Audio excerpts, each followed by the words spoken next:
हर अच्छी चीज का पर्दा होता है, हर अच्छी चीज का पर्दा होता है। कुरान बहुत काबिल एहतराम है, इसलिए खिलाफ में रखा जाता है। काबा बहुत काबिल एहतराम है, इसलिए उस पर खिलाफ चढ़ाया जाता है। सोना बहुत कीमती है, इसलिए डिब्बे में रखा जाता है और हर किसी को दिखाया भी नहीं जाता।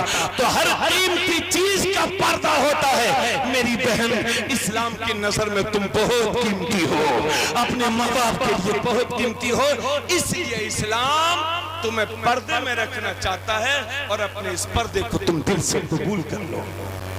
चल रहा है, मीडिया भी वाबेला मचाए हुए है। तो मीडिया इंडिया के मुसलमानों से ये पूछना चाहती है कि ये अल्लाह का हुक्म है या इंडिया के मुसलमानों का आपसी कल्चर है। तो हम पूरी दुनिया को ये बताना चाहते हैं कि ये हमारा आपसी कल्चर बाद में है और मुसलमानों की औरतों को पर्दा करने का हुक्म ये मेरा रब दे रहा है। अभी मसला हाई कोर्ट में चल रहा है और अब सुप्रीम कोर्ट में पहुंच गया है।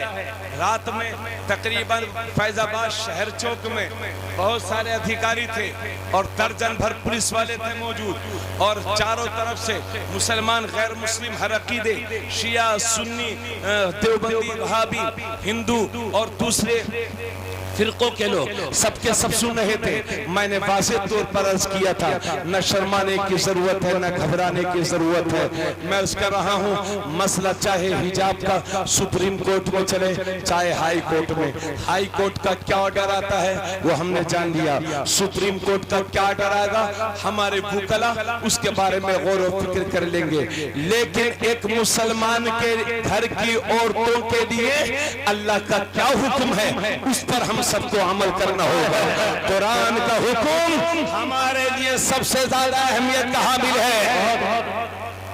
ऐ लतीफ, अपने किरदार को दुरुस्त करो। जब तक जमाने में जिंदा रहोगे इज्जत के साथ, जब तक मुसलमान बन के जियोगे, और जिस दिन कुफ्र से समझौता शुरू कर दिया, उस दिन किधर की मौत मारा जाना कोई बईद नहीं है। इसलिए अपने किरदार को इस्लामी बना लो, इंशाअल्लाह दुनिया हमारे कदमों का बोझ सहेगी। तो ये जितनी मेरी माँ बहनें यहाँ पर बैठी हुई हैं, मैं अपनी माँ बहनों से गुजारिश करूंगा, आज का मुबारक दिन, हुजूर की मिलाद का मुबारक दिन इन औरतों के लिए बहुत ज्यादा अहम है, बहुत ज्यादा अहम है, क्योंकि इन औरतों पर जुल्म होते थे। मेरे नबी की आमद से पहले इन बेटियों का हाल ये था कि अगर किसी के घर में लड़की पैदा हो जाती थी तो उसको जिंदा दफन कर दिया जाता था। अगर कोई विधवा हो जाती थी कोई औरत, तो उस औरत को मुंह को काला कर दिया जाता था और उसको जलील समझा जाता था, उसको रुस्वा समझा जाता था। अल्लाह के नबी जब दुनिया में तशरीफ लाए तो इन औरतों को मकाम अता फरमाया। इसी 15 अगस्त को हमने अपने मुल्क में देखा कि लाल किले से देश के प्रधानमंत्री कह रहे हैं कि बेटियों की सब बेटियों को सम्मान दो, बेटियों को इज्जत दो। मगर उसी दिन हमने देखा कि गुजरात की जमीन पर बिल्किस बानो के 14 बलात्कारी जिन्होंने तकरीबन गुजरात के दंगे के दौर में बलात्कार किया था 14 लोगों ने, उनमें से 3-4 तो मर गए और बाकी सब जो उम्र कैद की सजा के मुस्तहिक थे, बल्कि फांसी की सजा के मुस्तहिक थे, उनको हमारे देश ने के कोर्ट ने आजाद कर दिया है। तो इधर प्रधानमंत्री कुछ बोल रहे हैं और उधर सुलूक कुछ हो रहा है। तो ये दोगली पॉलिसी दुनिया खूब देख रही है। तो ये इसी तरह से दुनिया में दोगली पॉलिसी अपनाई जा रही है। जबान पर कुछ और है, दिल में कुछ और है, जबान पर कुछ और है, दिल में कुछ और है। अगर सही मानों में पिछले 1400-1500 साल के अंदर इन बेटियों के साथ, इन औरतों के साथ अगर किसी ने इंसान किया है तो उस जात का नाम है मोहम्मद। वाह वाह वाह, नारे तकबीर, नारे रिसालत, सरकार की आमद, मुफ्ती तबरेज आलम साहब किबला, नारे तकबीर, नारे रिसालत। अल्लाह के नबी सल्लल्लाहु अलैहि वसल्लम की आमद से पहले बहुत तफसील में जाना मकसद नहीं है। मगर ये अर्ज कर रहा हूँ, अल्लामा साहब बैठे हुए हैं, सैयद साहब किबला बैठे हुए हैं। अल्लाह के नबी ने तिरमिज़ी शरीफ की हदीस है, अल्लाह के नबी एक मौके पर इरशाद फरमाते हैं, जिसकी 2 बेटियां हों या 3 बेटियां हों और उसने अपनी बहन बेटियों के साथ अच्छा सुलूक किया, उनकी परवरिश कर दी और उनको पाल करके जवान कर दिया, जवान करके शादी कर दी, यानी उनके हुकूक अदा कर दिए, तो नबी फरमाते हैं अल्लाह उन्हें जन्नत का मुस्तहिक बनाएगा, यानी उनके लिए जन्नत है।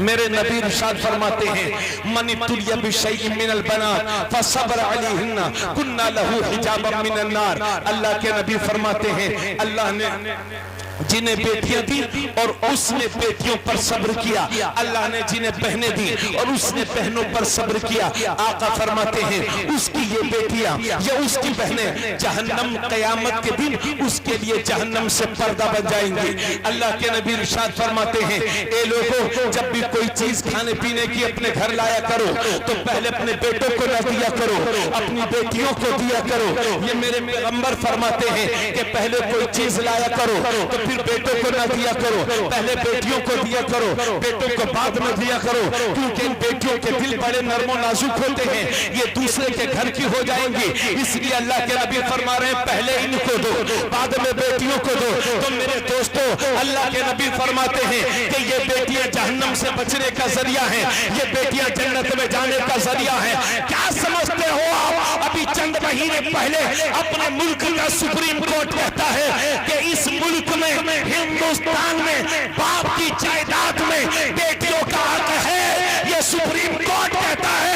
कुर्बान हो जाओ मुसलमानों, तुम उस नबी के मानने वाले हो कि भारत का सुप्रीम कोर्ट जो आज बोल रहा है वही पैगाम मेरे नबी ने दुनिया को 1400 साल पहले दे दिया और बता दिया है कि बाप की जायदाद में बेटियों का हक है। सुभान अल्लाह, बहुत बहुत माशाअल्लाह। अगर किसी का एक लड़का और 2 लड़की, एक लड़की एक लड़का हो तो कुल माल के 3 हिस्से होंगे। 2 हिस्से लड़के को दिए जाएंगे और 1 हिस्सा लड़की को दिया जाएगा। ये लंबे लंबे जहेज बंद कर दो और अपने किरदार से दुनिया को बताओ कि हम मुसलमान हैं। अल्लाह के नबी इरशाद फरमाते हैं सबसे बेहतरीन शादी वो है जो कम खर्चे में हो जाए, कम खर्चे में हो जाए।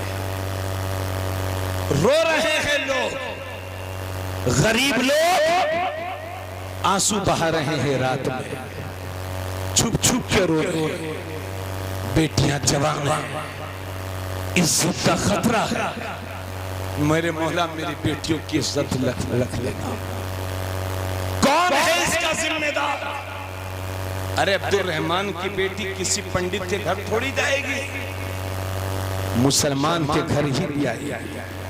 आज मेरी बेटी आपके घर, कल आपकी बेटी मेरी घर। इसलिए मुसलमानों अपने पैरों से, अपने हाथों से अपने पैरों पे कुल्हाड़ी मत मारो। इन लंबे लंबे जहेज को बंद कर दो और कम खर्चे में शादी करने की आदत डालो, ताकि किसी गरीब की बेटी, समझ गए, ऐसा ना हो कि वक्त पर उनका निकाह ना हो और उनके कदम सिना की तरफ बढ़ जाएगा। इसलिए नबी के पैगाम को और उनके हुक्म पर अमल करो, इसी में भलाई है आप सबके लिए, हम समझे। तो मेरे नबी जब दुनिया में तशरीफ लाए तो जानते हो 25 साल के कुंवारे हैं और 40 साल की हैं हजरत खदीजा। कौन, क्या नाम है? हजरत खदीजतुल कुबरा। मेरे नबी की 7 औलाद हैं, जिनमें हजरत इब्राहिम, हजरत कासिम और हजरत अब्दुल्ला 3 लड़के, और हजरत ज़ैनब, हजरत रुकैया, हजरत उम्मे कुलसूम और हजरत सैयदा फातिमा ज़हरा। 4 बेटियां, 4 लड़के और 3 लड़कियां। जमहूर मुअर्रिखीन के इस पर इत्तिफाक है, जिनमें से एक लड़का हजरत मारिया किप्तिया जो नबी की बांदी हैं, उनके बतने पाक से है। बाकी जितनी भी मेरे नबी की 6 औलाद हैं ये सब के सब हजरत खदीजा कुबरा के पत्नी पाक से हैं।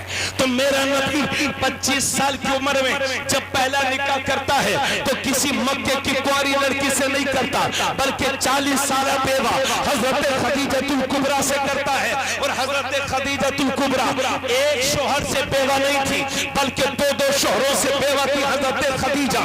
मेरा कुंवारा नबी मक्के की हजरत खदीजा जो विधवा थी उन्हें सीने से लगा करके दुनिया भर की विधवाओं को इज्जत दे रहा है। और एक हदीस शरीफ भी तो है, मेरे नबी ने हजरत अली से फरमाया था, ए अली 3 कामों में कभी देर मत करना। एक तो जब नमाज का वक्त हो जाए तो नमाज की अदायगी में देर मत करना।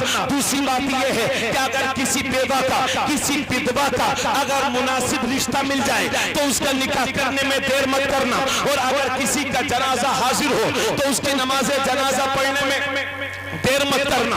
ये मेरे नबी फरमाते हैं। तो मेरा नबी पहला निकाह जब करता है तो एक विधवा से करता है, एक बेवा से करता है।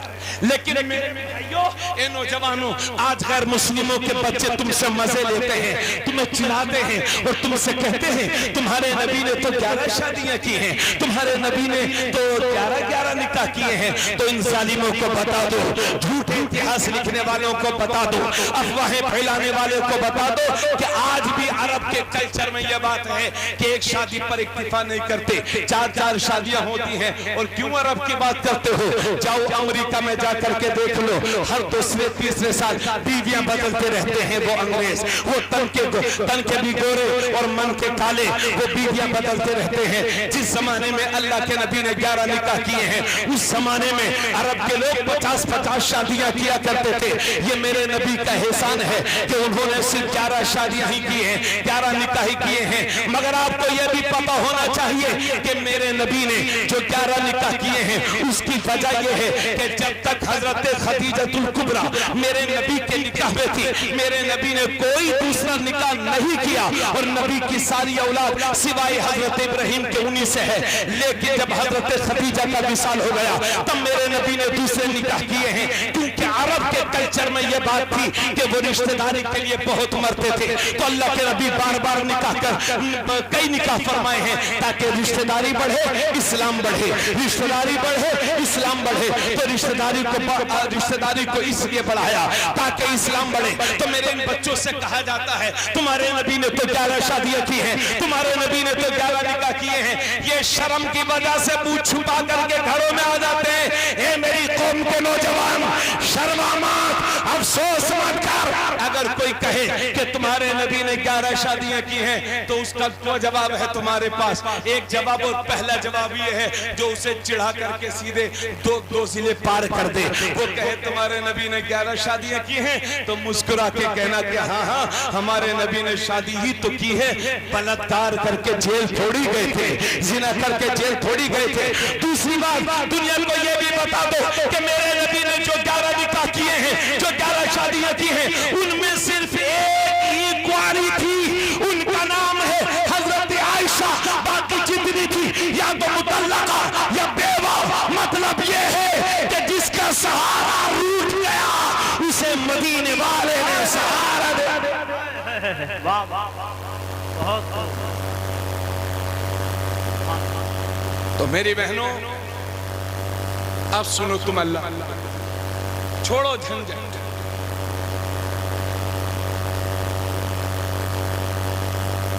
झंझट नहीं, हजरत तशरीफ फरमाए। हजरत साहब के आने से पहले मैंने, चूँकि आपने बुलाया है, वो साथ चल रही है, तो मैं साथ की इजाज़त हो जाए, मुझे बात हो जाए ताकि अपने यतीम भाई ये न कहें कि हजरत को बुलाया गया और बस थोड़ा सा इधर उधर करके चले जाओ।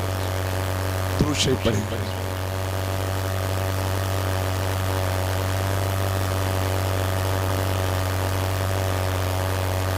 अब जरा साफ तौर पर सुनिए, देहातों में हम ये देखते हैं कि औरतों ने गले में रुपट्टा डाला, सर पे नहीं गले में, कभी इस मोहल्ले कभी उस मोहल्ले,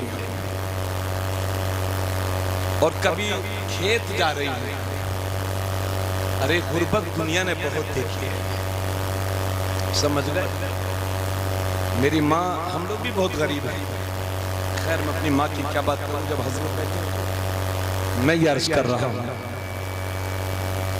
कि आपकी बीवी अगर खेत पे जाएगी तो कितना कुंटल धान ज्यादा हो जाएगा? 5-6 कुंटल। ये वक्ती फायदा है, शायद वो भी ना हो, लेकिन अगर हो भी जा रहा है तो इसको दायमी फायदे के लिए इसको कुर्बान कर दो और अपनी औरतों को खेतों पर मत भेजो। खास तौर से देहात की औरतें, बाज औरतें तो ऐसी होती हैं, वो समझती हैं हम गांव की मुखिया हैं, और जब गांव देहातों में पंचायत का चुनाव होता है, प्रधानी का, पूरा चुनाव लड़ाती है भाई वो। हाँ, चुनाव लड़ाती है, पूरा इलेक्शन पूरा लड़ा लेती है, वाकई लड़ा लेती है, दौड़ भाग कर लेती है। आदमी गाली बक पाए या ना बक पाए। अभी मैं नानपारा में अभी 8-10 दिन पहले एक औरत को बहुत शरीफ जानता था, एक दिन दो औरतों में लड़ाई हो गई तो भाई साहब ऐसी गालियां दे रही थी वो कि मर्द भी सुन के शर्म की वजह से घर में भाग जाए। अल्लाह अकबर। सुन मेरी बहन, अल्लाह का हुक्म तेरे लिए क्या है? अल्लाह फरमाता या अय्युहन नबी कुल्ली अज़वाजिका व बनातिका व निसाइल मुमिनीन युदनीना अलैहिन्ना मिन जलाबीबिहिन। अल्लाह फरमाता है ए नबी, अपनी बीवियों से कह दो, अपनी बेटियों से कह दो और मुसलमानों की औरतों से कह दो कि अगर घर से बाहर निकला करें तो अपने चेहरों पर चादर डाल लिया करें, यानी पर्दा कर लिया करें। याद रहे, कुरान में कहीं बुर्के का जिक्र नहीं है, हिजाब आया है कुरान में, मतलब यह है कि पर्दा। तो ऐसा बुर्का कि जिसे पहनने के बाद औरतों के जिस्म के बनावट जाहिर होती हो, ऐसा बुर्का इस्लाम में नाजायज और हराम है। और अब औरतें, बाज औरतें तो इसलिए बुर्का पहनती हैं ताकि हमारे अंदर वाले कपड़े जो हैं वो गंदे ना हो, इसलिए बुर्के को भी फैशन बना लिया। मुंबई से ऐसा भड़कीला और चमकीला जुब्बा मंगाती हैं औरतें कि ना देखने वाला भी उनकी तरफ देखने लगे। ऐसा बुर्का कि जिससे पर्दा नहीं हो रहा है और नजरें नहीं छुप रही हैं, समझ गए?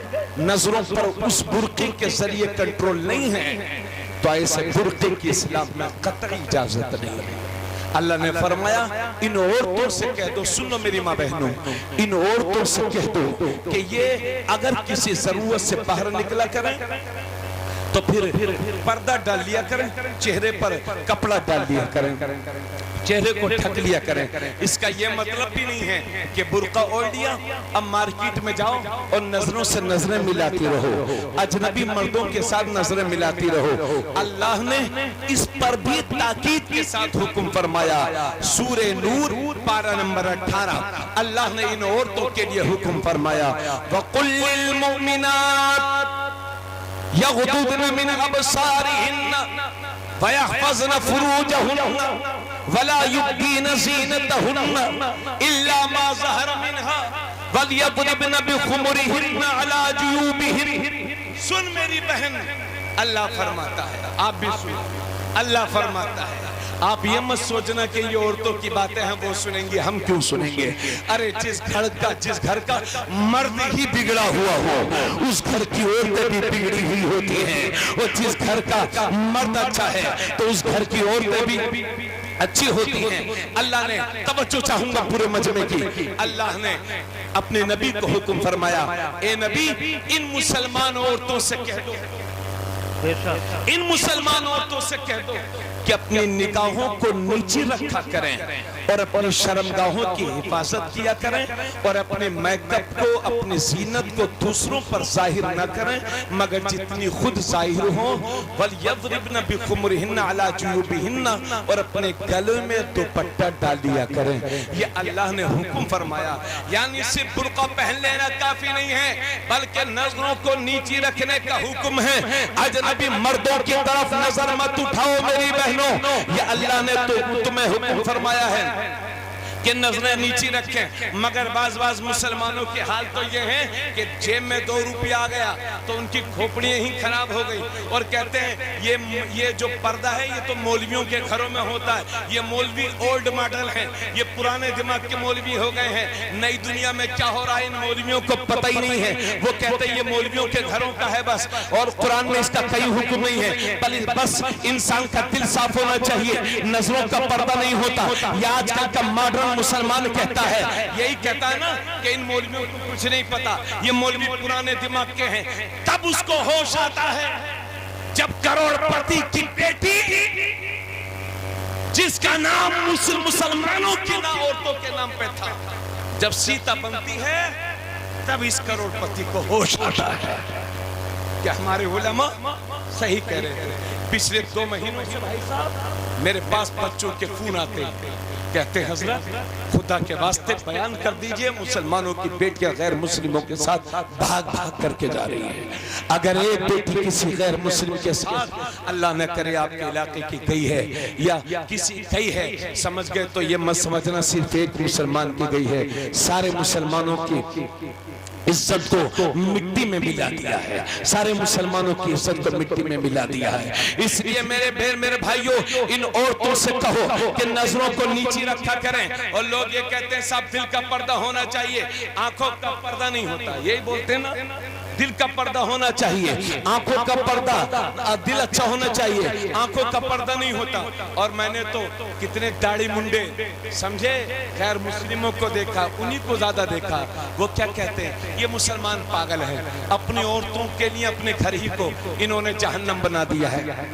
ये हर वक्त अपनी बीवी बच्चों को पर्दे में रखते हैं, इन्हें दिल अच्छा होना चाहिए, नजर का पर्दा नहीं होता। मगर जब इन बुढ़ों को देखो, उम्र है 80 साल, मुंह में दांत नहीं, पेट में आंत नहीं, मगर कोई औरत गुजर जाए तो उस वक्त तक देखते रहते हैं जब तक वो नजरों से ओझल नहीं हो जाए, और फिर कहते हैं दिल अच्छा होना चाहिए। नजरों का पर्दा नहीं होता, ये है बोली, ये है बिगड़े हुए लोगों की बोली। हजरत ये बोली मुसलमानों की नहीं होना चाहिए। याद रखिए, अल्लाह ने नजरें नीची रखने का हुक्म दिया है, क्योंकि जब नजर भटकती है तो दिल में खटक पैदा होती है, और जब खटक पैदा होती है तो सोच जन्म लेती है, और जब सोच जन्म लेती है तो शहवत का गलबा होता है, और जब शहवत का गलबा होता है तो इरादे जन्म लेते हैं, और जब इरादे जन्म लेते हैं तो इंसान का ये कदम जिना की तरफ बढ़ता है, जिना की तरफ। याद रखो मुसलमानों, जिना से नस्ल खराब होती है, जिना से नस्ब खराब होते हैं। अल्लाह के नबी फरमाते हैं, हीना यज़नी ज़ानी ला यज़नी वहुवा मोमिन, ज़ानी जिस वक्त जिना करता है वो मोमिन नहीं रह जाता, यानी मोमिन की सिफात से महरूम हो जाता है। ज़ानी जब जिना करता है तो ईमान उसके सर के ऊपर चला जाता है। नबी फरमाते हैं ज़ानी के रिस्क में कमी आ जाती है। मौला अली कहते हैं ज़ानी ज़लील हो जाता है तो जिना से नस्ल खराब होती है, जिना से नस्ब खराब होते हैं, और जिना की पहली सीढ़ी है ये बदनजरी। इसलिए अल्लाह ने इस बदनजरी पर कंट्रोल करने का हुक्म दिया है। और ये मत समझना कि हम दूसरों की बहन बेटियों के साथ जिना करेंगे तो हमारी बेटियां महफूज रहेंगी। हमारे उलमा ने कहा है कि जिना एक कर्ज है, कर्ज। अगर किसी ने किसी की बहन बेटी के साथ जिना किया है तो मुमकिन है उसकी बहन बेटी के साथ भी कोई जिना करे। ये मत समझना कि हमारे बच्चे अच्छे हैं और हम होटलों में याशी करें, इधर उधर पैसों पर औरतों को खरीद करके उनकी इज्जत लूटें।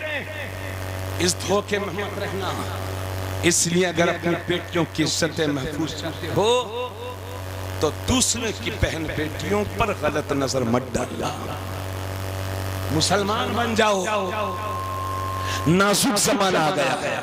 तो हज़रत अब जरा बहुत तवज्जो सुनिएगा, बिल्कुल तकरीर का आखिरी मरहला, 5 से 10 मिनट में तकरीर खत्म कर रहा हूँ। तो अल्लाह ने फरमाया, ए नबी आप इन मुसलमान औरतों को हुक्म दे दें कि ये अपनी निगाहों को नीचा रखा करें। तो हज़रत दिल तो अच्छा होना ही चाहिए, लेकिन नजरों को झुकाना बहुत जरूरी होता है। जब नजर अच्छी होती है तो दिल खुद ब खुद साफ हो जाया करता है। और सुनो, हजरत अली मेरे नबी के साथ में है, तवज्जो चाहूंगा, इसको बाद में सुनना, पहले ये सुन लो। अर्ज कर रहा हूँ, हमारी बहन बेटियों बीवियों के दिल क्या नबी की बीवियों के दिल से भी ज्यादा साफ होंगे? ये तिर्मिज़ी शरीफ की हदीस में है। अल्लाह के नबी तशरीफ फरमा है और मेरे नबी के साथ में मेरे नबी की 2 बीवी हैं। एक का नाम है हजरत उम्मे सलमा और दूसरी का नाम है हजरत मैमूना। मेरे नबी की दोनों बीवियां मेरे नबी की खिदमत में हैं, हाजिर हैं। इतने में सामने से क्या देखते हैं नबी कि हजरत अब्दुल्ला इब्ने मक्तूम आ रहे हैं, जिनकी जाहिरी बसारा जा चुकी थी, जो नाबीना थे, वो देख नहीं पाते थे। अल्लाह के नबी ने जब देखा कि अब्दुल्ला इब्ने मक्तूम मेरे घर की तरफ आ रहे हैं, तो नबी ने अपनी दोनों बीवियों से फरमाया, पर्दा कर लो, हिजाब में हो जाओ, आड़ में हो जाओ।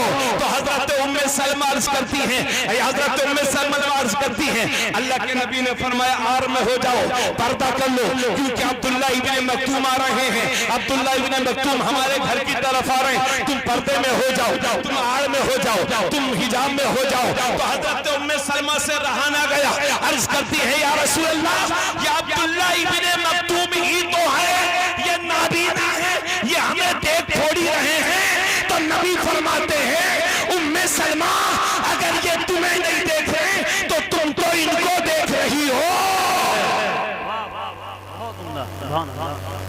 माशाअल्लाह। अरे जब कायनात का नबी एक नाबीना से अपनी बीवियों को पर्दा करने का हुक्म दे रहा है, तो क्या हमारी 1400 साल के बाद की ये बहन बेटियां माएं क्या आंखों वाले से पर्दा नहीं करेंगी?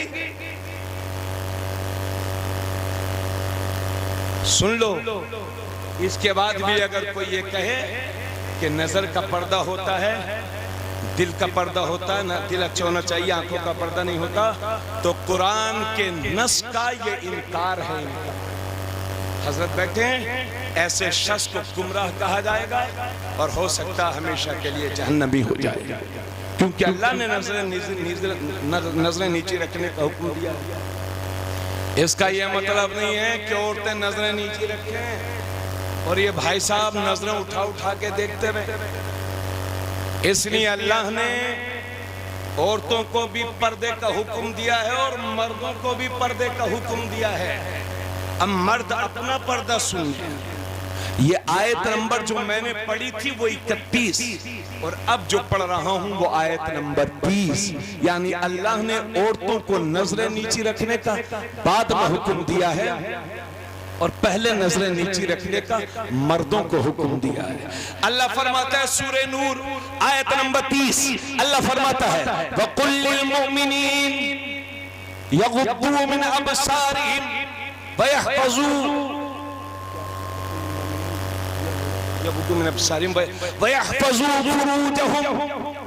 अल्लाह फरमाता है ए नबी, इन मुसलमान मर्दों से कह दो कि अपनी निगाहें नीचे रखा करें। जरा जोर से बोलो, अल्लाह क्या फरमाता हम सबसे? अपनी निगाहें, सब मिल के बोलो यार, थोड़ा बेदारी के साथ, अपनी निगाहें नीचे रखा करें। ये अल्लाह फरमाता है हमसे। इसका ये मतलब नहीं है कि गोंडा या उतरवाला जाइए तो नजरें नीची करके जाइए, गड़बड़ हो सकता है। मतलब यह है कि नजरें नीची रखो, मतलब यह है कि वहां ना देखो जहां देखना जायज हो। एक बार हजरत अली मेरे नबी के साथ में है, एक औरत वहां से गुजरी, हजरत अली की निगाह पड़ गई, तो नबी के सोबत याफ्ता तो हैं ही, नजरों को नीचे कर लिया, लेकिन फिर दोबारा देखने लगे। हजरत अली फिर दोबारा देखने लगे। मेरे नबी ने दोनों कंधे पकड़े और रुख फेर के फरमाया, अली जो पहली बार देखा था वो माफ है, और जो अब देख रहे हो जिसे तकना बोलते हैं, ये गुनाह है, गुनाह। तो किसी औरत पर अचानक से नजर पड़ जाए तो वो माफ, लेकिन अजनबिया औरतों को तकना, उनको झांकना, नजरें भर के देखना, ये नाजायज व हराम है, नाजायज व हराम। अल्लाह तुम्हें नजरें नीची रखने का हुक्म दे रहा है और मुसलमान बन के जियो। आज के दौर में मुसलमानों की इमेज बहुत खराब होती जा रही है। कुछ तो सोशल मीडिया के जरिए से और कुछ गोदी मीडिया के जरिए से मुसलमानों की छवि को खराब करने की कोशिश की जा रही है। मेरी कौम के नौजवानों, तुम्हारे कंधों पर यह जिम्मेदारी है कि इस खोए हुए वकार को तुम फिर से हासिल करो। और अगर तुम सच्चे मुसलमान हो, मर्द हो और मोमिन हो और यकीनन मोमिन हो, तो अल्लाह का हुक्म तुम्हारे लिए यह है कि किसी अजनबिया औरत को मत तको, किसी अजनबिया औरत को मत देखो, चाहे वो हिंदू की लड़की हो, चाहे मुसलमान की लड़की हो, चाहे सिख की लड़की हो, चाहे ईसाई की लड़की हो, चाहे किसी भी बिरादरी की लड़की हो, किसी भी इलाके की लड़की हो, किसी भी शहर की लड़की हो, किसी भी मुल्क की लड़की हो। अल्लाह के नबी फरमाते हैं इनको चाहिए कि नजरें नीचे रखें। होश में हो आप लोग, इसी मुल्क के अंदर, इसी मुल्क के उत्तर प्रदेश में मुसलमानों के लिए लफ्ज यहाँ, क्योंकि हर अच्छी चीज का पर्दा होता है, हर अच्छी चीज का पर्दा होता है। कुरान बहुत काबिल एहतराम है, इसलिए खिलाफ में रखा जाता है। काबा बहुत काबिल एहतराम है, इसलिए उस पर खिलाफ चढ़ाया जाता है। सोना बहुत कीमती है, इसलिए डिब्बे में रखा जाता है और हर किसी को दिखाया भी नहीं जाता। तो हर कीमती चीज का पर्दा होता है। मेरी बहन, इस्लाम की नजर में तुम बहुत कीमती हो, अपने माँ बाप के लिए बहुत कीमती हो, इसलिए इस्लाम तुम्हें पर्दे में रखना चाहता है और अपने इस पर्दे को तुम दिल से कबूल कर लो। तो अमल करेंगे क्यों भाई? जब हिजाब पर बात होती है तो हम कहते हैं लो साहब अब ऐसा हो गया, अब ऐसा हो गया। लेकिन जब मिलाद के दिन खुद हम अपनी बीवियों को मोटरसाइकिल पर बिठा करके चक्कर लगाते मार्केट का, तो हमको शर्म नहीं आती। खैर, अल्लाह हम सबको अमल की तौफीक दे। हजरत आमिना रज़ी अल्लाह ताला अन्हा, उनके प्यारे बेटे, हम सब के आका हुजूर सल्लल्लाहु अलैहि वसल्लम इस दुनिया में तशरीफ लाए। अल्हम्दुलिल्लाह, दुनिया के 54 इस्लामी मुल्कों में जश्न ईद मिलादुन नबी सरकारी सतह पर मनाया जाता है, सरकारी सतह पर।